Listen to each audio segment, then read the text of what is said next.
G'day legends and welcome back to the Fanatics Clubhouse for a very special Valentine's Day edition of Chin Music. My name is Tom Gallop. For the last couple of months I've been good enough to share this studio with some of the bigger names in Australian cricket and I've been sharing my co-host Moises Henriques, and it started to get a little bit jealous from my perspective. So on Valentine's Day I've decided to wind it right back for an intimate edition of Chin Music. I'm staring deeply into Moises' dark brown eyes. Moises Henriques, I hope that wasn't too creepy for you, mate, but welcome back to the Fanatics Clubhouse and the big brown couch. Happy Valentine's Day, Tom. On Valentine's Day, what a day to be able to delve into the heart of the big issues in cricket. And gee, there's been a lot going on the last couple of weeks. For yourself, you've got a bit of stubble in the studio today, and I believe that's because you are fresh off the plane from 11 days away. Mate, the stubble looks great, firstly. Welcome back to Sydney. How's the trip?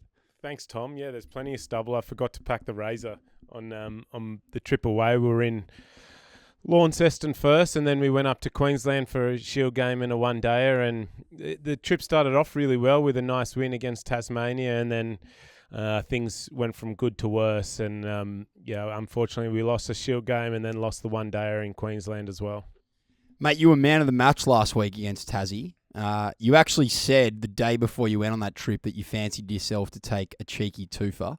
That happened, and then a pretty good 70 not out as well. You must have felt like you were 25 again. Yeah, it was a nice game actually. Returning first game back after the Big Bash. And yeah, I thought I was going to get a bowl, and everything was feeling pretty good.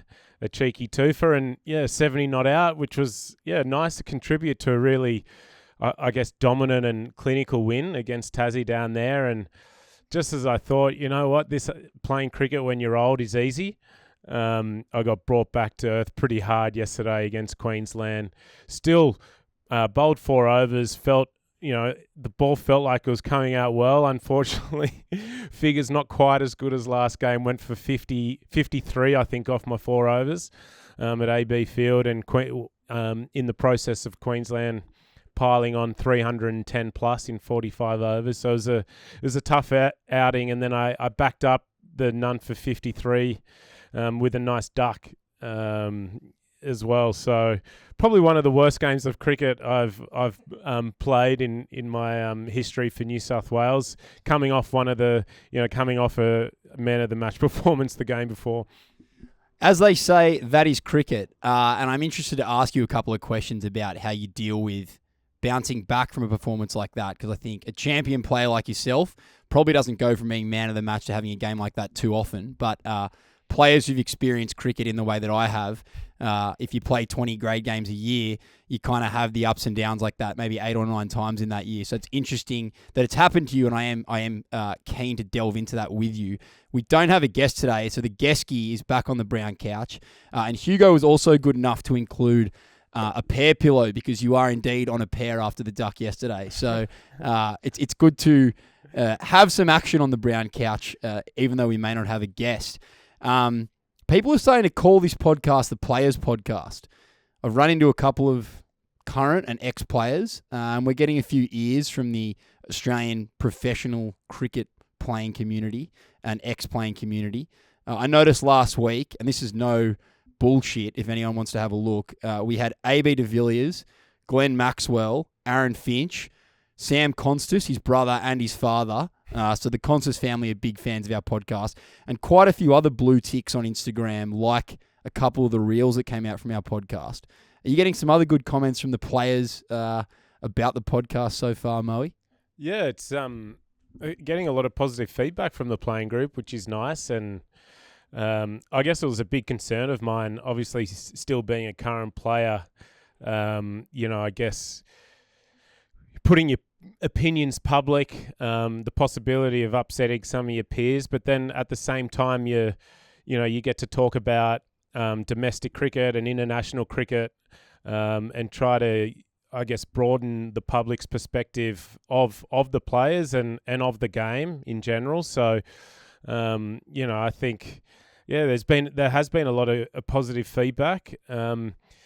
And I do remember quite vividly, actually, after we didn't drop an episode for a week and a half or 2 weeks, I think after our 8th episode, and I was going around to each Big Bash venue, and the players were saying, "When's the next episode dropping? When's the next episode dropping?" So, sorry to everyone that we kept waiting, but we just couldn't, unfortunately, because I was travelling around.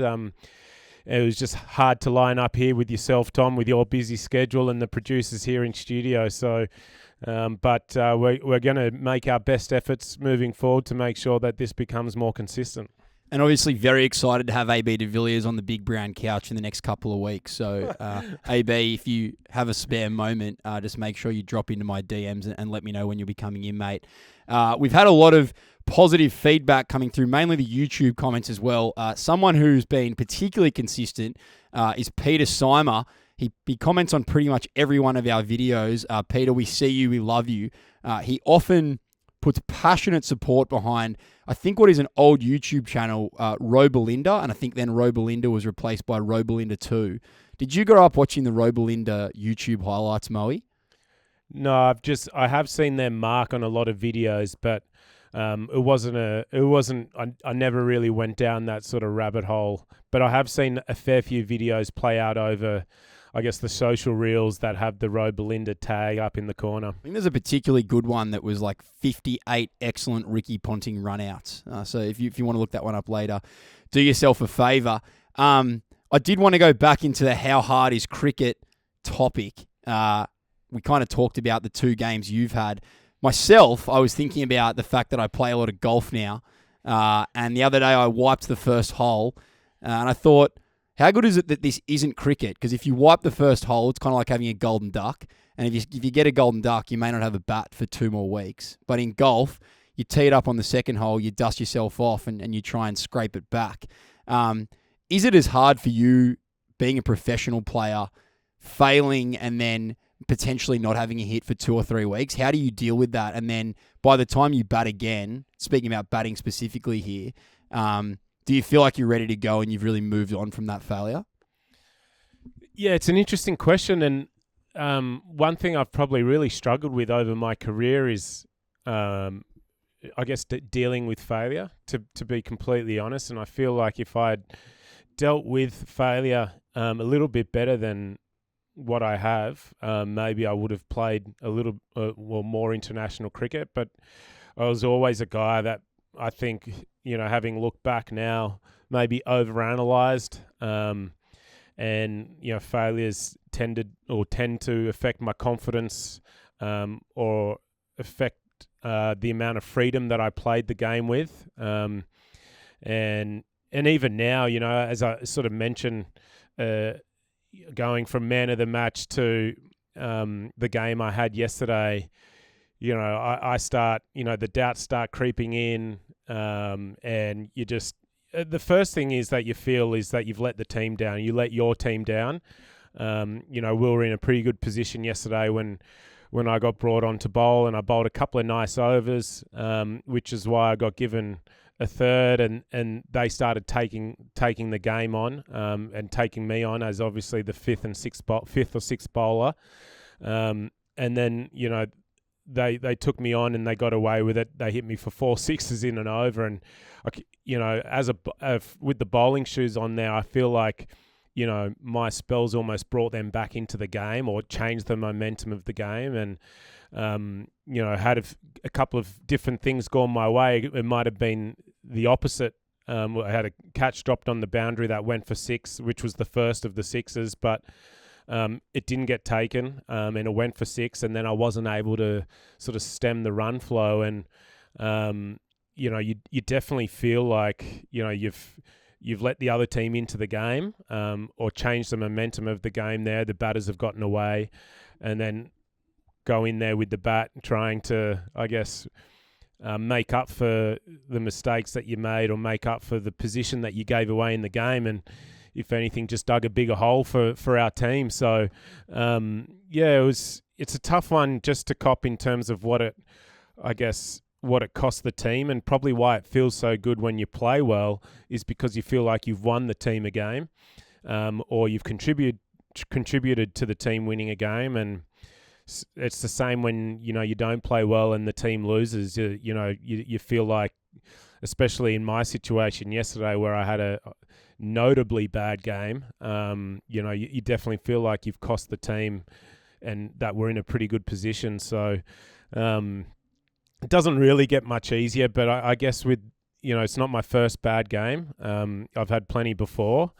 And, I know that I've got to turn around and do my best to try and play with the same positive freedom that I'd played with, or the way that I entered the game, or the way that I played, 2 games ago. But it's a lot easier said than done, because it is very easy to start doubting and go down that rabbit hole of trying to fix something or overanalyzing and all that, where when you're playing well and things are going your way, you don't overthink things and you keep things simple and you're playing with that freedom. And what tends to happen there is you just watch the ball and hit the ball, and there's probably a little less premeditation, and it just makes for simpler cricket. Cricket is a real prick of a sport, though. I just want to go back to that, because from watching yesterday, it looked like the ball you got, you actually picked up the length pretty quickly. You saw it well, and maybe if you're in worse form, you might have just let it go. But because you are playing well, you picked it up, you tried to pull it, ball might have left you a little bit, and unfortunately, because you're playing well, you got a bit of a nick on it. It must be annoying when that happens to then dust yourself off when you know you are batting well and potentially that contributed to you getting out. Yeah, it was the third ball that I faced, and again, it's like when I walk off the field, it's one of those things, did I need to play that shot? Could I have just waited a little bit more? But, and again, like that, it's not something you want to, it's the type of thing that can drag, you can drag into your next game next game, do I give myself a few extra balls? But then, then you might find your next game, you're 4 or 5 off 20 because you've been too tentative. So, it's a fine balance of trying to stay positive and then also managing risk, which is why cricket, and I guess in your comparison to golf, like they're both so, there's that risk management, but then you've got to be positive and try to win the game. So, and I think we're, seeing that balance, to relate it to international cricket at the moment. I guess when you watch England and the India series recently, I guess, I think in 8 matches, England have lost 78 wickets out of a possible 80. And I think all 11 batters have batted in every single game in 8 white ball games, which is pretty much unheard of. And again, it's, you want your players batting and playing with freedom, but then there's that risk management of, okay, is this actually the best choice right now? Do you want your number 9, 10 and 11 batting and facing the majority, or not the majority, but facing, precious balls in a T20 game and, having to bat for longer than, very short periods of time in a one-day game. So there is always that, the decision-making and risk management part of cricket to offside that playing with freedom. Let's go to England, India. There's a lot of cricket to talk about. We've got Australia, Sri Lanka. I think the second one day has just started as we've started to record. And there's been a lot of domestic cricket in the last week as well. But England, India, obviously an important series leading into the Champions Trophy. The Indian cricket system bouncing back from the loss in Australia. They couldn't have bounced back much better. As you've said, they've won 7 of the possible... They've won 7 of the possible 8 games, and England have now lost 15 of their last 22 one-dayers since the start of the 2023 World Cup. Let's talk about India. I think, we spoke a lot about India this summer, given they were in Australia. I think a notable performance from me, Shubman Gill got 87 in game 1 of the one-day series, and then he got a pretty magnificent 112 the other night in the third game. He was someone who was kind of in and out of the Indian team over the summer. You've kind of spoken about the fact that you think he's a great player. Do you think we should have seen more of him over that 5-test series in Australia? Yeah, well, bear in mind that he was just coming back into the test team as well. He wasn't available for selection, for the first test, I think, from memory, maybe even the first 2. But, he was there probably might have been a little bit of rust still in his game, or, for him to get up to match speed. And obviously now that rust has been ironed out with some pretty clinical batting over there. Fantastic player, and I think in all 3 formats of the game, has a huge future, and a huge present as well, obviously. But, I think to just dominate international one-day cricket like that in a series with 2 scores over, 2 80-plus scores in one-day cricket, which, hundreds aren't always possible in one-day cricket because obviously the limitations and the risk management. But to get 2 plus 80 scores out of 3 matches, I think is a testament to, I guess the positive headspace that he's in and his ability to juggle, but that sort of the tough balancing act that we're talking about in terms of risk management and playing with freedom. And he took it upon himself to bat deep and take the game deep in a few of those games and post totals that can win games. And I wonder if this complete freedom or this style of cricket that England are trying to play their white ball games with, when it comes off,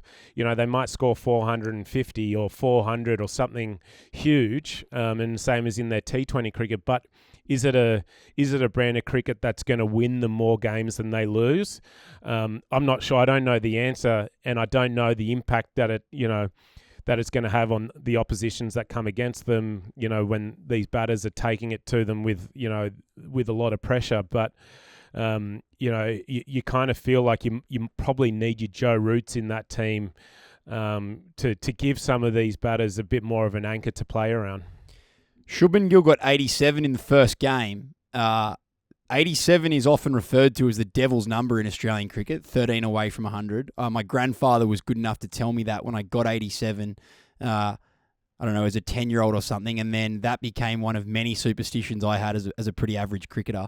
I'm interested, Moe, being a very good cricketer, do you have any particular superstitions that have stuck with you, or are you kind of a carefree man when it comes to these things? No, I remember it was about 5 years ago. I think I'd said to someone that, and I got a couple of 99s when I was playing junior cricket, and in professional cricket I'd never got, I think, at 95, any score between 95 and 100. I'd had a couple of low 90s, but nothing, in the 99s. And I sort of said, I just don't really feel that pressure once I get in the 90s. I feel like, I'm just going to, the game comes to you, they bring the field up, and it's just, a couple of, like when you're 90 not out, you're obviously seeing the ball pretty well, and you're shot or two away from 100. And since I made that comment, I've had 2 99s and a 99 not out as well, where I had 10 and 11 get out at the other end while I was on 99. So it'll probably be the last time I start counting my chickens, Tom. Back to the series just quickly. The other notable score, obviously, Rohit Sharma got 119 in Game 2. I called for his head in the Test series, and he did, in fact, whether he got dropped or not, we don't really know, but he was omitted from that 5th game at the SCG. He got 119 off 90 balls with 7 sixes, so he can obviously still play. It's not like England's attack was packed with slouches. Do you think this is the kind of trigger that Rohit needed to turn his form around both in white ball and red ball cricket? I'm not sure how relative, how much we can relate or correlate this performance in one-day cricket to a resurgence in Test cricket. I mean, if the next Test series is at home in India and he wants to play, this aggressive brand of cricket, then maybe there is some things he can take out of it. Obviously, there's the confidence, and he'll be in a better space mentally, having, a bunch of runs under his belt. But I don't necessarily think that's also, this means it's a return to form to Rohit in Test cricket. And I don't necessarily think he was out of form in white ball cricket before this series either. So they are 2 very different formats. And success in one doesn't mean success in the other. And even for those playing both throughout. Someone's calling me. Oh, Eddie. Oh, we've got the great Ed Cowan on Chin Music We're Live. Literally just recording the podcast. Can you say g'day? Is this a dial? Do you want me to dial in for a little hot take? It's a dial in, actually. I just asked Moises whether the 100 that Rohit Sharma scored in the second one-dayer means that he's back in Test cricket and one-day cricket. Do you think he's back, or is he done? Done. That's very good. Absolute perfect. My other question is, can England bounce back and do anything in the Champions Trophy given they've... No? Done. Buy or sell, and it's a double sell. Done, man. Buy or sell Ed Cowan appearing on Chin Music in conjunction with his appearances on ABC Grandstand Cricket. Mate, that's a great little segment for me, buy or sell. I think we're going to have you on next week, and we might make it a real thing. Great idea. You call me back. All right, we'll do. Love you, Moses. Bye. Bye. Well, that was good. Ed Cowan, ladies and gentlemen, live dial-in. Please catch that. Was very good. Rohit Sharma, done. Heard it here. Moses not so convinced, but Ed Cowan says done. Talking more England now. One thing that I love about English people generally, and my mother is English. Hold on, are we actually going to go with that? Who has their phone on loud during a podcast, Tom? I was hoping that someone exciting might call, and there we go. We got it. So, my mum is English, so I do feel fondly about the Poms, but I love that they love to bash themselves. Kevin Peterson came out and was ruthless in his criticism of the English team, saying that they weren't practicing, they weren't taking things seriously, and that he wants to see some big changes. But it was the Guardian's Barney Ronan that I really liked. He wrote, England are, on the numbers, suddenly terrible at cricket, and terrible in a way that feels uniform and on message. The first fruits of the England and Wales Cricket Board's Bazball universe. And he went on to say, England are still out there operating without restraint, still losing games, still talking bullshit. That was in The Guardian the other day. No England batter past 75 for this series. Duckett and Root both got 60s in Game 2. But if you look at their scorecard, there's a phenomenal amount of scores between 20 and 40, and no one going on to kind of take England to a winnable total. I mean, what are they going to do? Because it seems like it is almost a plan to go out and bat as cavalier as they are. What do they do from here, given that there is a big tournament just around the corner? Well, I guess, as professional athletes, they're going to be learning. They've obviously, as a batting group, as you mentioned there, and as I mentioned a little bit earlier, they've lost 78 wickets out of a possible 80 in the last 8, in their most recent 8 white ball games. And it's very rare that number 11 gets a hit in a game of T20 cricket, let alone hits five games in a row, which their number 11 had to do over there in India. So there definitely has to be, I feel, a conversation about ownership and, someone in that batting group, or a couple in that batting group, obviously batting deep. And I'm sure they're trying to, but whether there is a little bit more of a discussion about risk management, about once, definitely, go as hard as you like, bat with freedom.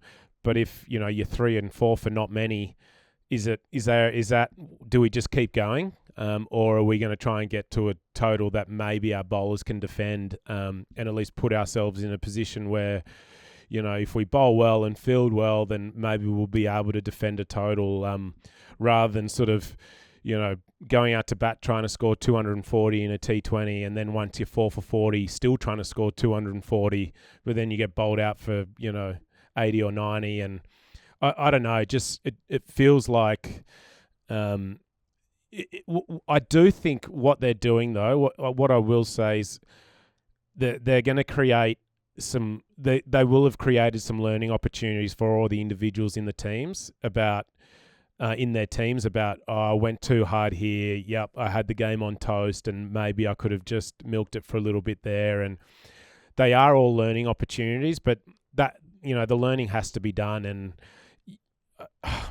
I don't always agree with the public opinion of, how bad they are. Because I look at that team and, as a bowler or someone who does have to bowl in professional cricket, I would not like to be a bowler up against that team, or for that matter, a captain having to captain that team. It is dangerous. It's almost like the only thing I can think of is, when you're playing against like a Glenn Maxwell in the Big Bash, and you just never feel like the game's done until Maxie's out. And it's kind of like that with the whole English batting order. They've all got the skills and talent to take the game away from you, but are they just playing too, is it too high risk at the moment? At the moment, it seems like it might be. But, I think because they've tried that, now maybe they can try just toning it down a fraction, still playing with that freedom and that confidence and putting the bowlers under pressure, but maybe we just need to tone it down a little bit. And I'm sure Bazball isn't just let's go out there and, smack it and, not worry about the consequences, because, when you're representing your country and you're trying to win games of cricket, they're not just going out there trying to hit sixes whilst hitting boundaries helps. But yeah, I definitely feel like they may, given what's happened in India, they may just have to, tone down the aggression and a little bit more batsmanship in terms of, let's just make sure that our batters are facing the majority of balls.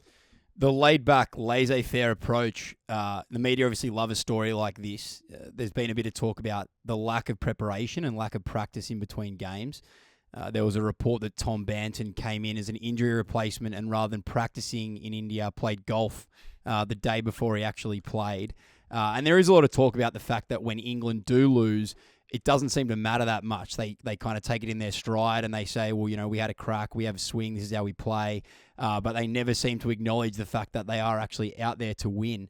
Do you read much into that? Do you think that they are too laid back? And I'm sure you probably don't believe the fact that they aren't doing the practice and preparation, having been on many of those tours yourself. Yeah, I do find it hard to believe that they wouldn't be doing the practice and preparation, as you mentioned there. And, there's a big series for them, and there would have been a lot of traveling, travel, play. Whilst I'm sure at times they might have felt the need to go to training and work on their skills, what to the detriment of, how physically prepared they are in terms of energy, etc. for a game, especially towards the end of a series like that. They're things that you need to start taking into account as well. Some of those guys would have been on tour for some time, the best part of 6-7 domestic flights in India. So it's not as easy as I guess people might make out. And even if they were training, I know there's been a bit of stuff said about, they're on a golf trip, and even with the Aussie guys over in Sri Lanka, there's been, Travis Head holding up that sign, that post with, something about a golf trip. And I just think because now, our game's more social in terms of everything gets posted. Like if the boys are playing golf, there's a post and, whatever. So everyone sees it. There's a lot more people watching what the players are doing in their downtime. But I was pretty ready to post the other day when you and I played golf, but I think I choked on the 18th hole and lost. So yeah. I had it all planned in my head, but unfortunately took the gas and you beat me. But I do... I sympathise with these blokes getting those posts out there, because who doesn't love golf? Yeah. Well, I just think it's a case of, they do train. They're all training hard. And the thing is, you can't train for 11 hours in a day. So especially when you're on tour, you might go and train for 2 or 3 hours or 4 hours. Usually when you're on tour, there's not a whole heap of gym and running to be doing, because you got to make sure that you're, fit and firing to go the next day or 2 days later for a game. And, a lot of the boys will just go out and, get in a cart and, hit some golf balls and go for a relax and try and fill their day doing something other than sitting in their room thinking about, how badly they played last game, or, counting the likes on their Instagram. Like I've just got no issue with guys being active in some way. It brings the team together. If they're not working and if they're not training and trying to improve, then that's a huge issue. Don't get me wrong. But I also have no issue with the team trying to relax away from training. Golf Apologies, we're just going back to golf quickly once more time. Seems Tom wants to talk about golf, guys. We talked a little bit about carrying a poor cricket performance into the next cricket match. But as you mentioned before, a lot of the cricketers are taking their golf quite seriously, and it can be played in the middle of important test series. If you go out the day before an important game and you chop it up, you have 20 over and you play as badly as you can play, does that impact your cricket the next day? Because I know if I have 40 points, doesn't matter what I'm doing the next day, I'm going to do it bloody well. I guess no. I don't think it does anyway. If anything, I look at it as I always remind myself after a bad game of golf that I'm just an amateur golfer, and I think Tom, you might need to as well. But what can I? The thing I always tell myself after a bad game is, or a bad shot is, what can I expect? I'm not a professional at this, and I know being a. However, you did once beat a professional at a long drive contest. Is that right? That is true. Yeah. But even I do know, as a professional, you still make mistakes and play bad shots, as we saw with my last one-day game quite recently, and I've made millions of mistakes in my career. So.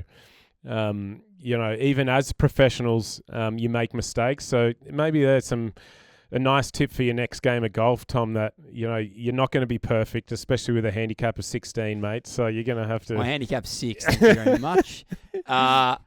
You mentioned Hetty, the sign that he held up. Australia, obviously a dominant win in Sri Lanka in the test series. They won 2-0 inside 6 days across those two tests.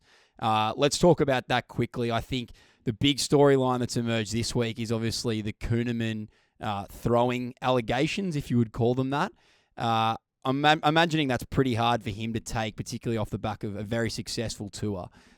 What actually happens now for Matt Kuhnemann? Does he play the next Shield game? What's he actually got to do? I don't fully understand the process for when this happens.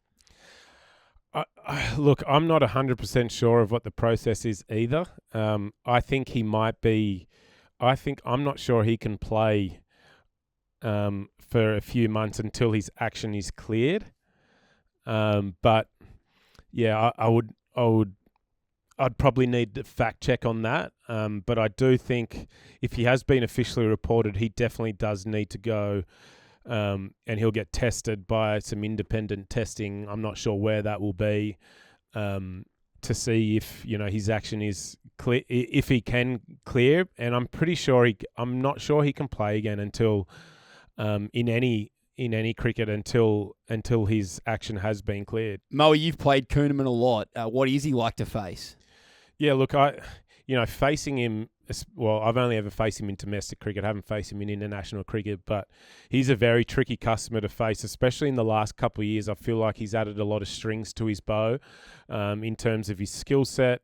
I think when he first came on to the domestic scene, he would bowl faster and faster, where now I think he's built the confidence to bowl a little bit slower and makes him a lot harder to face. So I've always found him, I guess not always, but more recently, in more recent times, found him that he can be quite a tricky customer to get a hold of because of his changes of pace.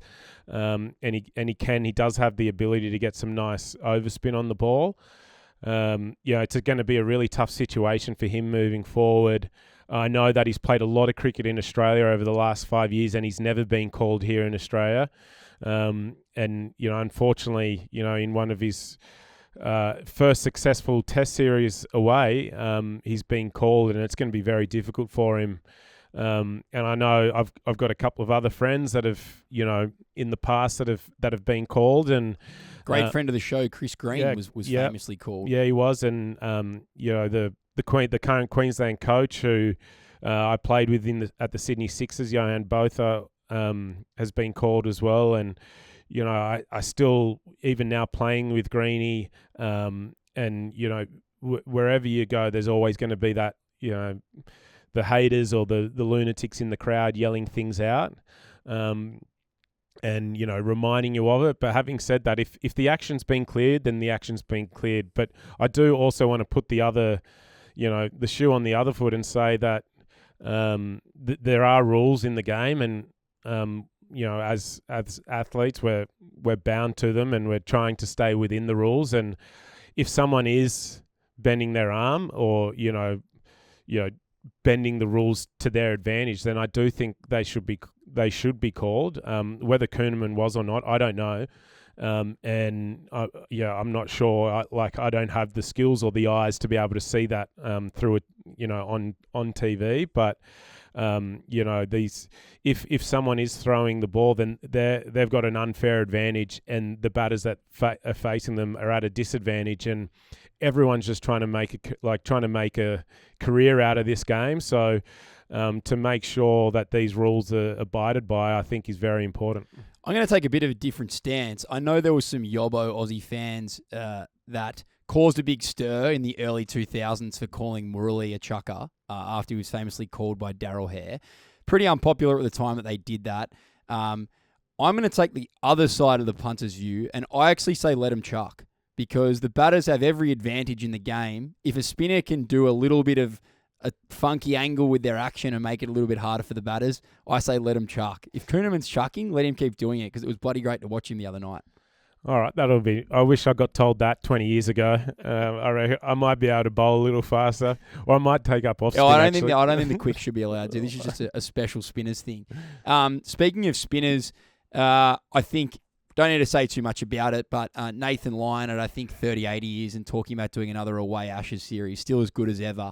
But on the other side of the age spectrum, Cooper Connolly was almost picked out of nowhere, a bit of a Bazball selection really, and failed to live up to the hype that surrounded his selection. I think people were expecting that he might go off with the bat or maybe produce something special with the ball. He didn't seem to do either of those things. Were you surprised by that selection? No, I wasn't surprised by the selection. I actually, I did think that they might go with that option, but I thought he might have come in for Bowe. I think I mentioned it in our last pod. I thought he might have come in for Bowe and Boland might have come in for Murphy. Instead, Boland was getting hit 120 metres by Mitch Owen yesterday. Did you see that six? Yeah, I did see it. It looked like a big one. And it was the biggest I've ever seen. And to be honest, I took a lot of confidence out of seeing Scott Boland get hit for a few sixes yesterday, because I got hit for a few sixes yesterday, and knowing that it happens to a lot of bowlers. And so thank you, Barrel, for getting hit for six a number of times yesterday, because it made me feel a lot better about myself. Hugo has been badgering me for a couple of weeks about introducing some recurring segments. And I've got a new one. Hugo, fire up the masthead at the bottom, because welcome to Tom's Lurkers and Lingerers.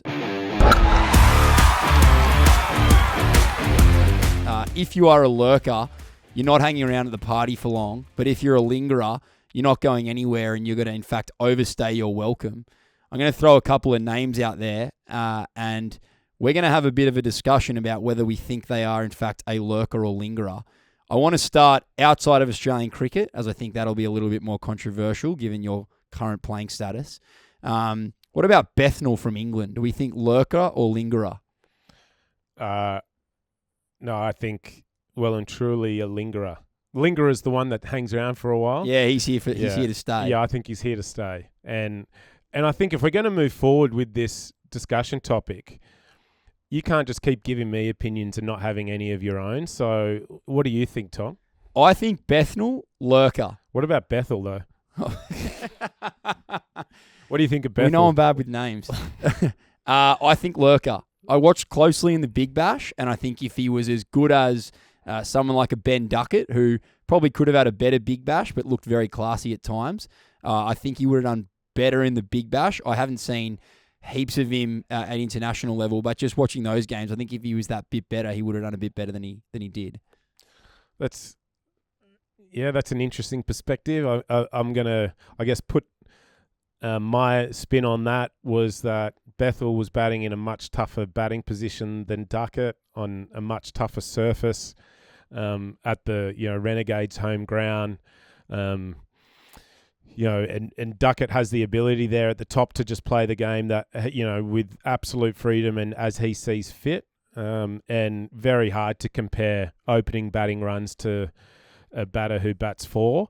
There, I'm trying to create some grace for myself as well, but I do think, given his age, how young he is, and also he did do pretty well in the Big Bash. He didn't light it on fire, but for someone of his age to come in and bat 4 as well as he did, I think only means it's going to be... I think it is one of the toughest positions to bat in T20 cricket, because there's always that balance of, do I take it on, or do I risk manage and try and get us to a total? 4 and 5, where Silky bats as well, I think, where 1 to 3 you can bat with a little bit more freedom, and then often at 6, whilst it's difficult, it is difficult for a different reason, that you've got to come in a lot of the time and just go from first ball.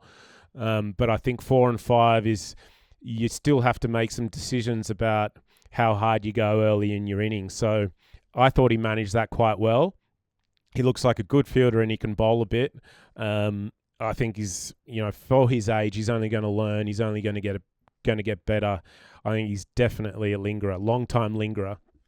Apologies for the mispronunciation. It's because Hugo's charged us up on these 1.75% alcohol, 0.5 standard drinks, beers.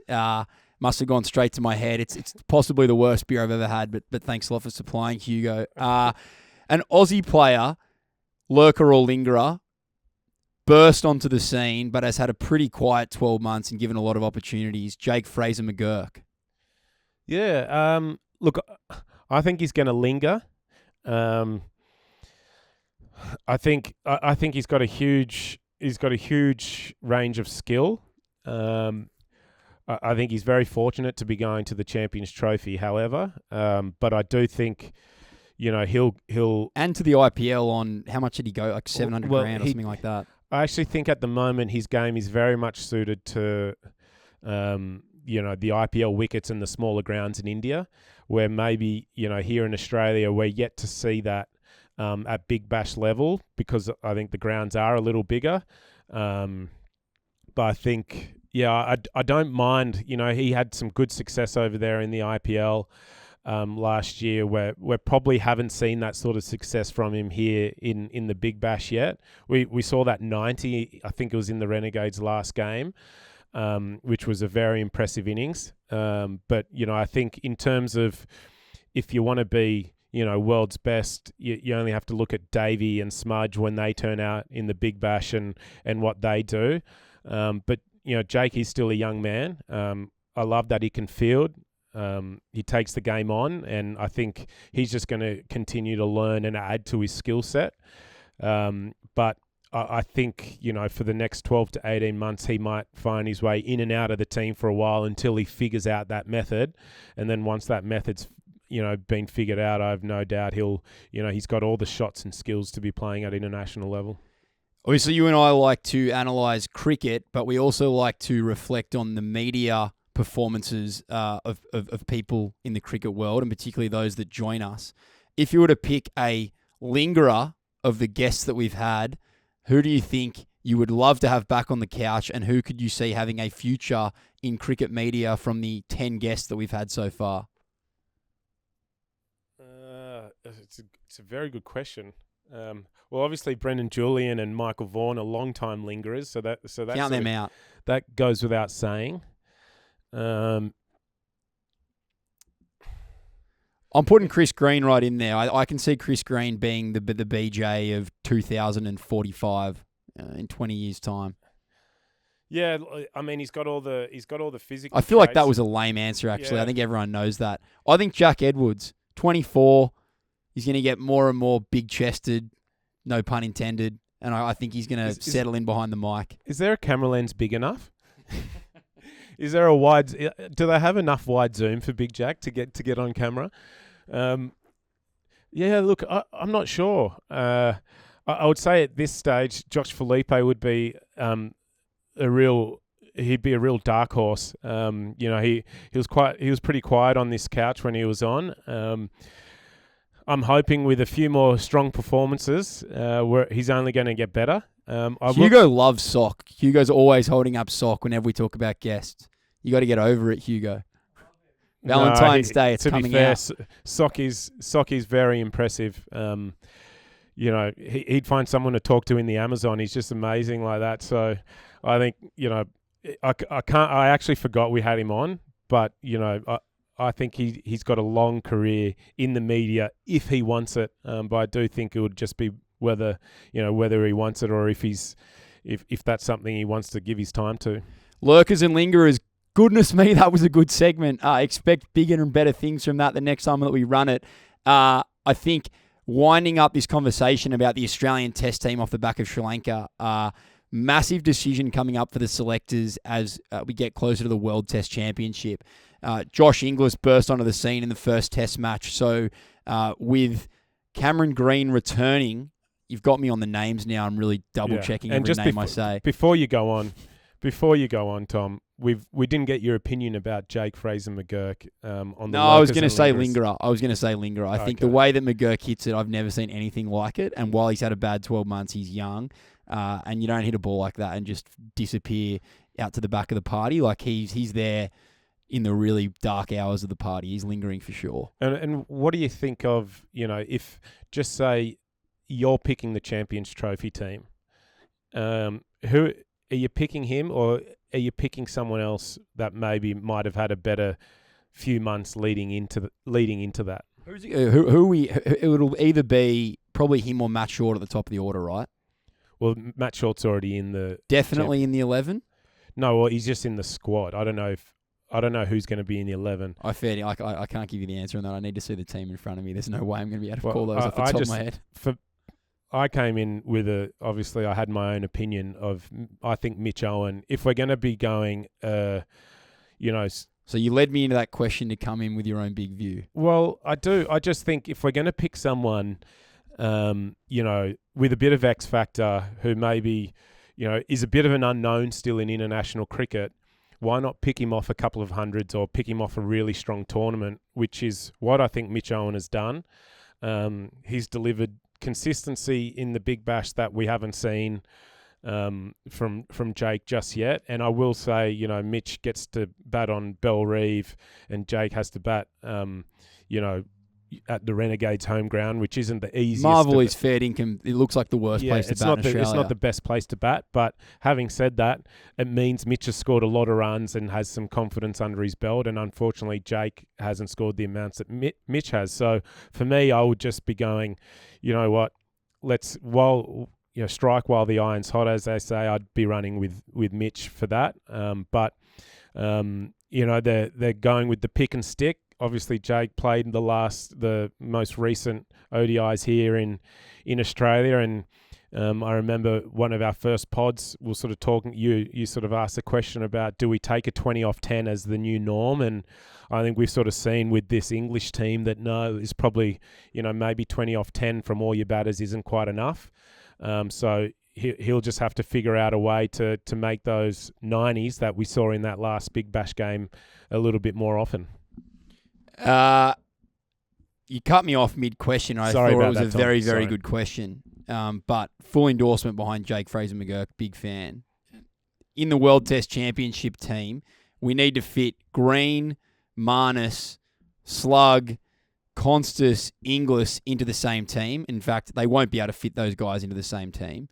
What are the selectors going to do? I think the interesting talking points are, is Marnus done at this point?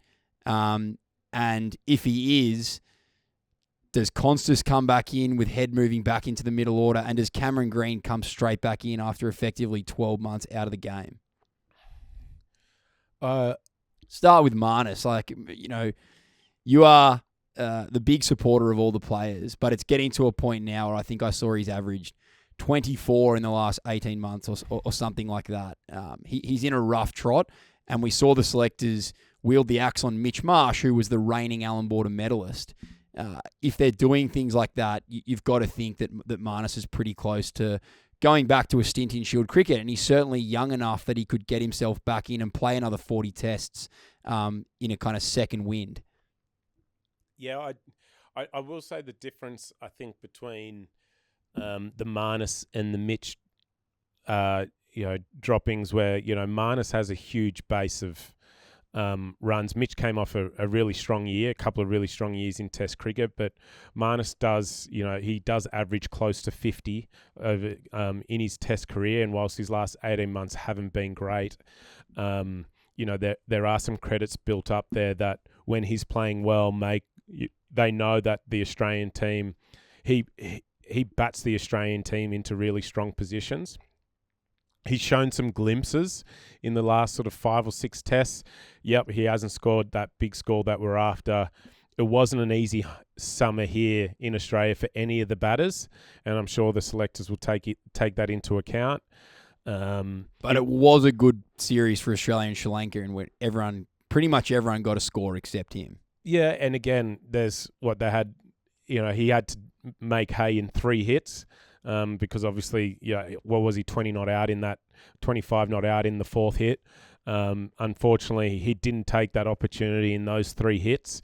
But I'm sticking with him for the Test Championship. I'm probably going to stick with him for, at least for the first couple of tours before we host the Ashes here. I'm giving Moises every chance. He can. Well, every chance that I can to make sure he's going, because I think we got, with Steve and Usman, getting closer, and they're not getting any younger yet. They're both batting really well right now. But if I'm thinking long term, once Steve and Uzi aren't in the team anymore, just say 4 years time, Moises will be. We want Moises there leading that batting order. Moises and Travis to lead that batting order. So, we can probably drop. The Australian team could probably cope with Moises not playing right now. But I think if Steve and Uzi aren't in that team, then we need Moises playing well in Test cricket for Australia. On Steve, Usman came out a couple of weeks ago and kind of pledged himself to the team for as long as he could go. As I said before, Nathan Lyon has done similar. We haven't actually heard Steve come out and talk about how long he wants to play. And I was curious that Andrew McDonald actually came out and made a few comments this week about the fact that they thought Steve would keep playing. And it made me think whether there's starting to be some whispers around his longer-term commitment to playing cricket for Australia. He's been an amazing stalwart. He's just passed 10,000 runs. I think he's 3rd now on the hundreds list. A phenomenal player, but you forget that it takes a lot out of you to play at that level. And maybe while blokes like myself sit here and go, well, as if you wouldn't want to play 150 plus tests, maybe that's not how he's feeling. Do you think Steve's in it for the long run? Like, could we see him play the 2027 Ashes in the UK, or maybe he's seen enough now and he's keen to kind of go out right at the top of his game? Well, I don't think he's keen to go out anytime soon. Whether he makes it to the 2027 Ashes, that's a completely different kettle of fish. But I'm not sure. As you say, he's still 35, I think. So Uzi's 38. Steve could comfortably still be playing Test cricket at 38. He's shown that he still has the skills. It's just whether he'll have, unlike Uzi, I guess Steve's played all 3 formats for Australia for a very long time. And that, the ability to keep fronting up and keep turning up and doing that is not something that I can understand in terms of how hard that would be for your country. So I don't think many people would be able to understand the shoes that he's, I guess, walking in, and how much that would take away from you. There's only, probably been a few that have played all 3 formats as well as he has for as long as he has. So, you got your Davey Warners and a few others of recent times as well. You throw into, all the other tournaments in and around international cricket these days as well. So Steve's, out of all the guys playing for Australia at the moment as well, he's one guy that basically never misses a series, whether it's, one days or Test cricket or T20. He's always available for selection, and he's sort of been out of favour a little bit in recent times in T20 cricket. But again, there's a guy who he's come back to domestic T20 in the Big Bash, and there isn't a better opening batter in the competition in the domestic Big Bash competition. So, over the last 3 years, I think I saw his numbers the other day, averaging close to 100, striking at almost 200, which is obviously those numbers are not sustainable, but that's freak of nature stuff. It that is. You could do that even. And I'm for sure, that many games. with a few more data inputs, that average will probably come down, as will the strike rate. But the point is that he's probably had 15, 20 hits now in the last 3 years in the Big Bash, and they're still the numbers he's churning out. So it's ridiculous what he's doing in domestic T20 cricket, and I think he's also enjoyed that, enjoyed having that success. So I wouldn't be surprised if he starts, becoming a little bit more curious about T20 cricket, and how, I think he still wants to play T20 cricket for Australia as well. So, what that means in the future with his Test career, I think only he really knows. And he's a quirky guy. He's a quirky dude, as you know, Tom. He's a great mate of both of ours, and his moods change pretty quickly in terms of what he's feeling and what he's saying. So, I'm sure sometimes he wakes up thinking, I'm done, and then he'll go out and have a net session, and he'll find his hands or find his grip, and then he's like, I'm going to play for another 5 years. But he just loves batting, and until I think he loses the love for batting, I think he's just going to keep turning up. Well, the nuffies amongst us certainly want to see Steve keep batting, because it's been a treat to watch him the last couple of months, as he has found his hands and he's problem solved himself back into a bit of form. The last thing I wanted to talk about was Cameron Green, because I guess in the period that you and I have been doing this podcast, he's certainly been the forgotten man of Australian cricket by nature of his injury. You've played against him a fair bit. You've seen the rise of Cameron Green in domestic cricket.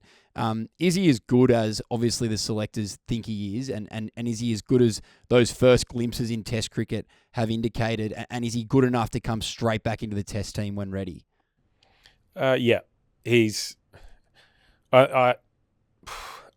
when I've played cricket against Cameron a few times now, and I remember the first couple of times I saw him bat in Shield cricket, I was like, wow, this guy's like a serious player for his age. Then he hadn't even bowled yet. I haven't seen too many better cricketers, like all-round cricketers, play the game. I think he's an absolute gun. If he's fit, I don't know how you can leave him out of the team.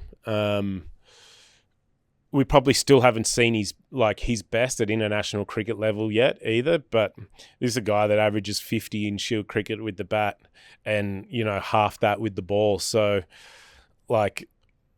he's still a young man, and he's pumping out, stupid numbers statistically in domestic cricket that no one's really done over the last 5 or 10 years. With the bat, given the wickets that we've been playing on. So, I'm picking him. It was a case, I guess, before he got injured of whether, we picked both all-rounders in the team with Mitch Marsh and Cam. And again, I'm not ruling Mitch out if he returns to form as well, because he's as good when he's on, he's as good as it gets in Australian cricket. So, I'm not ruling those two out of, in terms of being in our best 7 batters when we're picking a Test team. But Cam Green's a must if he's fit. If he's even playing close to, his best cricket, I'm just picking him. He bowls a lot of... It's very rare you can go to an all-rounder to come in and go, you bowl fast enough to bowl all the bounces, so that means Starkey and Cummo and Hazelwood don't have to... do the sort of donkey work bouncer bowling, which is, when you got someone who can still bowl 140 Ks an hour and do that, is a huge bonus as well. But his batting is, I'm just picking him. He's that good that, he's in if he's fit. You mentioned the big 3 bowlers, or you didn't mention Cummins, but you mentioned Starkey and Hazelwood. Both of them ruled out for the Champions Trophy, and we are going to have another episode before the Champions Trophy kicks off. So looking forward to delving into all that stuff. But I know you've said you want to have a shave before you go on your Valentine's Day date tonight. So I don't want to hold you too long, Moe. But episode 11, we've gone full circle. We did 9 in between. The last time it was just the 2 of us on the couch. Personally, I felt a lot more relaxed. I get pretty nervous around these pro cricket types. They don't all make me feel as comfortable as you do. So I feel like we bit a bit of meat off the bone today. An enjoyable episode. What did you reckon? Yeah, it was good. I will say, when I remember I bumped into BJ the other day and he said, "Oh, how's your mate Tim going?" I said, "Oh, Tom." And he purposely alphas me, I reckon. I don't know if he realizes he's doing it, but when I run into him, he properly alphas me. No, I'm expecting him to call me champ next time. I've thrown BJ under the bus there. He didn't say that. I just wanted to say that because you were calling Bethel Bethnal. Bethel's my guy. You're my guy, Bethel. Righto, guys.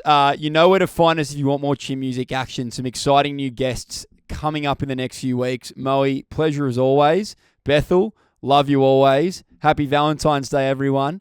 Catch you next time. Cheers.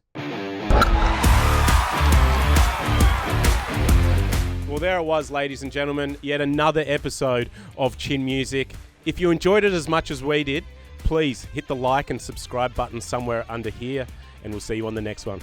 Oh, yes, Moe!